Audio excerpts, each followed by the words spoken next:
आज हम लोग चर्चा करेंगे कि संतों की पहचान क्या है। अब ऐसे तो आजकल जो है जो गेरुआ वस्त्र पहने रहता है, दाढ़ी बढ़ा लिया, कुछ चंदन लगा लिया, उसको लोग संत बोलते हैं। लेकिन ऐसा भी हो सकता है कोई भी व्यक्ति जो गेरुआ वस्त्र न पहना हो और चंदन न लगाया हो, वो भी संत हो सकता है। और गेरुआ वस्त्र पहनने वाला, माला धारण करने वाला, टीका लगाने वाला, अब बड़े बड़े महंत के गद्दी बैठने वाला, खूब लंबा चौड़ा भाषण देने वाला ये संत न हो। तो संतों की पहचान कोई बाहरी पहचान नहीं होती है, और गृहस्थी भी हो सकता है, और सन्यासी भी हो सकता है, कोई भी संत हो सकता है। और जो गेरुआ वस्त्र पहना हुआ है, माला धारण किया हुआ है, हो सकता है केवल बाहरी वो वेशभूषा बनाया, भीतर से संत न हो।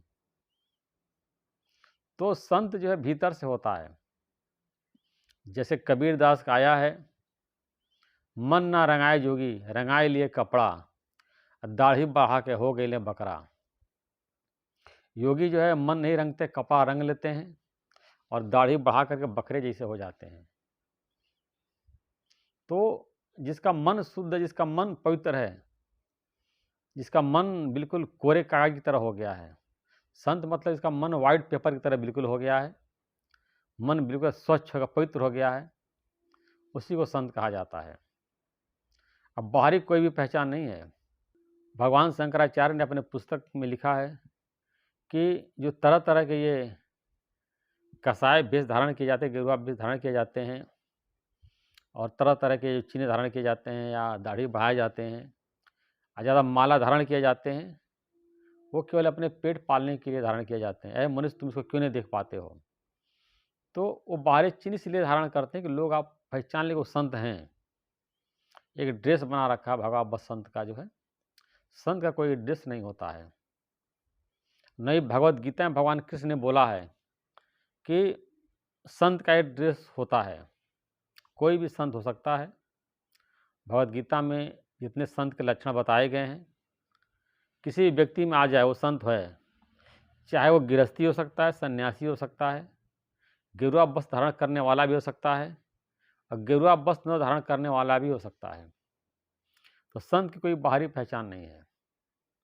कोई व्यक्ति संत है या नहीं है, और व्यक्ति खुद जानता है, या उसके मन के साक्षी जो परमात्मा है, परमात्मा जानते हैं, या संत ही संत को पहचान सकता है।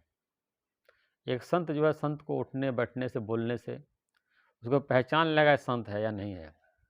इसीलिए आया है, एवट ऊंचा होए कोई, सो ऊंचे को जाने कोई।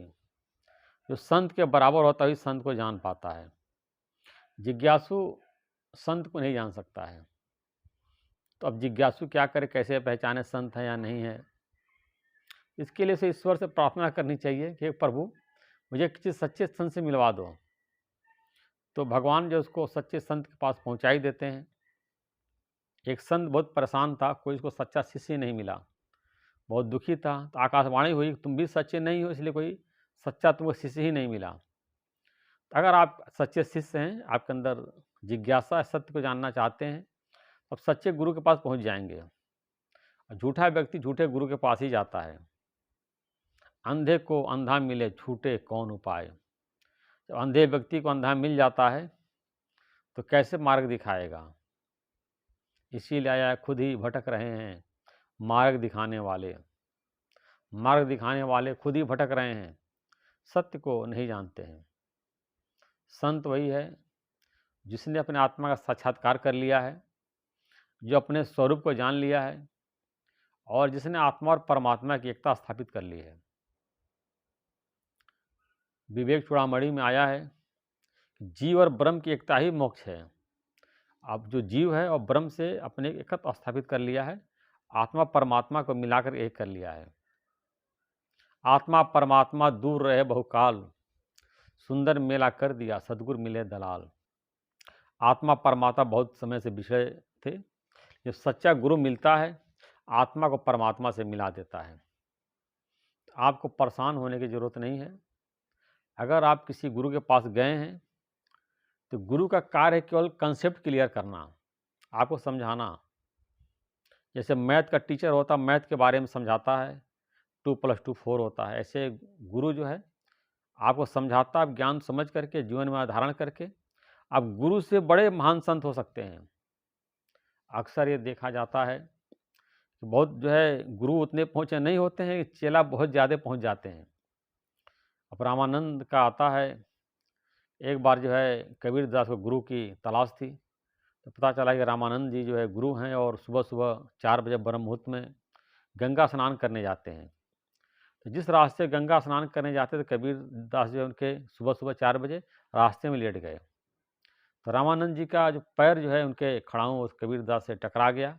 राम, राम उन्होंने बोला और कबीरदास ने राम, राम मंत्र लेकर के उसी को राम, राम जपते इतने बड़े संत हो गए। आज कबीरदास के ऊपर हम लोग रिसर्च करते हैं और पढ़ाया जाता है और कितने लोग अपनी दुकानें चला रहे हैं। कबीरदास का जो दोहा है, भजन, उसी को पढ़-पढ़ के, सुना करके, समझा करके कितने लोग मुक्त हो गए और कितनी ज्ञान की, सत्संग की चर्चा चलती है। कबीरदास ने भी संत की पहचान बताई है। साधो सो सद्गुरु मोहि भाए, राम नाम का भर-भर प्याला आप पिए और मोहि पिलाए। तो कबीरदास को वही सद्गुरु पसंद है, तो राम नाम का जाप करता है, खुद जाप करता है, शिष्य से जाप कराता है। तो जो गुरु होता है खुद सत्य के मार्ग पे चलता है और शिष्य को भी जो है सत्य के मार्ग पे ले जाता है। हो सकता है आपका गुरु ज़्यादा परिपक्व न हो, लेकिन केवल आप ज्ञान समझिए और कंसेप्ट क्लियर करने की कोशिश करिए और आप मोक्ष जरूर प्राप्त कर लेंगे। और अगर आपको गुरु पसंद नहीं है, तो आजकल यूट्यूब पे, फेसबुक पे, सोशल मीडिया पे इतने सारे गुरु हैं, किसी को पसंद कर लीजिए, जिसकी बात अच्छी लगती हो, जो आपके मन को भाता है, उसको ज्ञान सुनिए, जीवन में अप्लाई करिए और आप मोक्ष जरूर प्राप्त कर लेंगे। कोई गुरु आपको मुक्त नहीं करेगा, मुक्त आपको खुद ही करना है। जो आपको श्रवण ज्ञान की बातों का श्रवण करना है, उनको मनन करना है, निध्यासन डेली जीवन अपने जीवन में लगाना है। मुक्ति के साधन बताएगा श्रवण, मनन, निध्यासन। ज्ञान की बातों को सुनना है, उनको मनन करना है और अपने जीवन में लगाना है, तब आप मोक्ष प्राप्त कर लेंगे। तो संतों की कोई भी बाहरी पहचान नहीं है, न कोई भी साधक पहचान सकता है। इसलिए जो भी गुरु मिला है, अगर आपको सही लगता है उसकी ज्ञान सुनिए, नहीं सही लगता गुरु को छोड़ दीजिए, दूसरे गुरु के पास जाइए। जैसे हम इलाज कराते हैं डॉक्टर से, अगर फ़ायदा नहीं होता डॉक्टर बदल लेते हैं, तो बेशक आप गुरु को बदल लीजिए। जहाँ आपको दिल लगे उससे ज्ञान सुनिए, समझिए और आपका कल्याण जरूर हो जाएगा।